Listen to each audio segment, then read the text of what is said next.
Cast your whole vote, not a strip of paper merely, but your whole influence, Thoreau wrote in Civil Disobedience after going to jail for refusing to pay his taxes during the Mexican-American War. A minority is powerless when it conforms to the majority. It is not even a minority then, but it is irresistible when it clogs by its whole weight. If the alternative is to keep all just men in prison or give up war and slavery, the state will not hesitate what to choose. If 1,000 men were not to pay their tax bills this year, that would not be a violent and bloody measure, as it would be to pay them and enable the state to commit violence and shed innocent blood. Those who recognize the injustice of the wars in Iraq and Afghanistan, as well as Iran, who concede that these wars are not only a violation of international law, but under post-Nuremberg laws are defined as criminal wars of aggression, yet continue to support a Democratic Party that supports these wars, have forfeited their rights as citizens. By allowing the status quo to go unchallenged, they become agents of injustice. To do nothing is to do something, and they practice a faux morality. They take refuge in the conception of themselves as moderates. They stand on what they insist is the middle ground without realizing that the middle ground has shifted under us, that the old paradigm of left and right, liberal and conservative is meaningless in a world where, to quote Immanuel Kant, we live in a time of radical evil. Nothing has changed for Muslims in the Middle East under the Obama administration. The wars of occupation go on or have expanded. Israel continues to flout international law, gobbling up more Palestinian land and carrying out egregious war crimes in Gaza. Calcified, repressive regimes in countries such as Egypt and Saudi Arabia are feted in Washington as allies, and Muslim rage is stoked because we station tens of thousands of American troops on Muslim soil, occupy 2 Muslim nations, and do nothing to halt the illegal Israeli occupation of Palestine.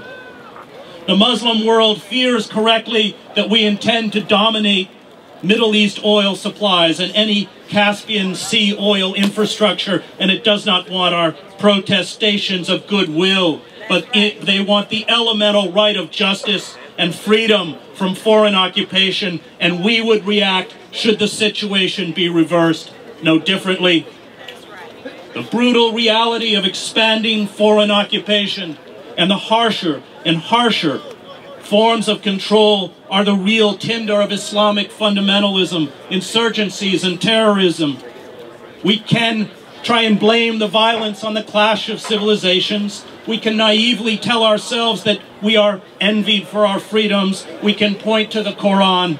But these are fantasies that divert us from facing the central dispute between us and the Muslim world, from facing responsibility for the virus of chaos and violence spreading throughout the Middle East. We can have peace if we shut down our network of military bases, stay the hand of Israel to create a Palestinian state and go home, or we can have long, costly, and ultimately futile regional war. There is a direct correlation between our permanent war economy and the mounting foreclosures, unemployment, and collapse of our civil society. That's right. We cannot single out any national institutions anymore that can accurately be described as democratic. Surely not the highly manipulated, money-saturated elections, the lobby-infested Congress, the imperial presidency, the class-biased judicial and penal system, and least of all, the media. Athenian democracy collapsed, Thucydides wrote, because of Athens' expanding empire.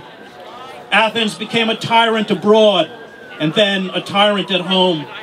The tyranny Athens imposed on others, it finally imposed on itself. and those who caution prudence and moderation, who remain within the grip of the Democratic Party, abet the crimes committed in our name and the snuffing out of our open society. I must confess that over the past few years I have been gravely disappointed with the white moderate, King wrote from another era as he sat in a Birmingham jail.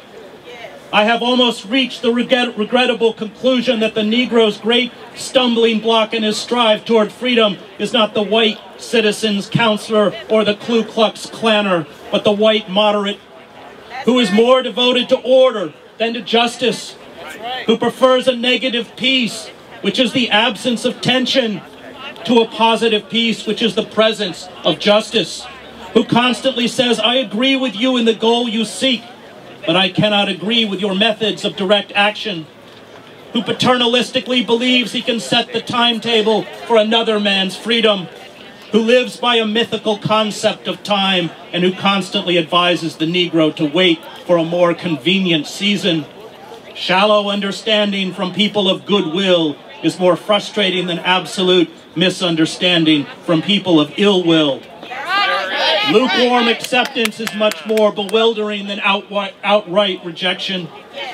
And this lukewarm acceptance, this failure to act, is the worst form of moral cowardice. It cripples and destroys.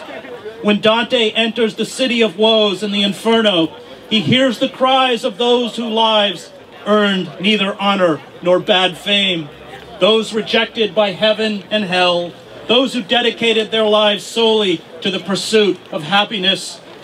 They are all the good people, the ones who never made a fuss, who filled their lives with vain and empty pursuits, harmless, no doubt, to amuse themselves, and who never took a stand for anything, never risked anything, who went along. They never looked too hard at their lives, never felt the need, never wanted to look.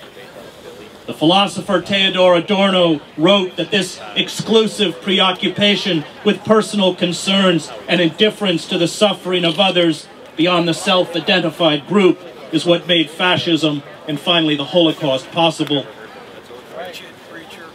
It is we who are guilty for sending these young men and women to wars that did not have to be fought. It is we who are guilty for turning away from the truth of war to wallow in a self-aggrandizing myth. Guilty because we create and decorate killers when they come home, maimed and broken, and discard them. We face a crisis. Our democratic institutions are being ruthlessly dismantled by the corporate state. We have embarked on a program of perpetual war, and we are paralyzed by fear. To resist, while there's still time, is not only the highest form of spirituality, but the highest form of patriotism. It is, if you care about what is worth protecting in this country, a moral imperative. Yes. As Immanuel Kant, moral autonomy is possible only through reflection, self-determination, and finally the courage not to cooperate.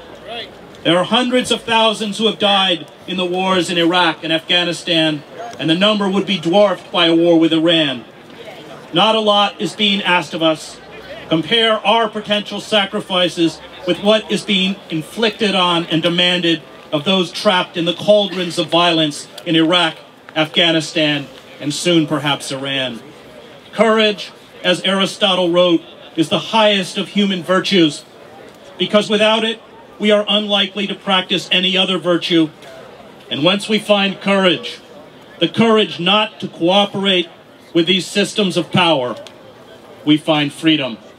Thank you.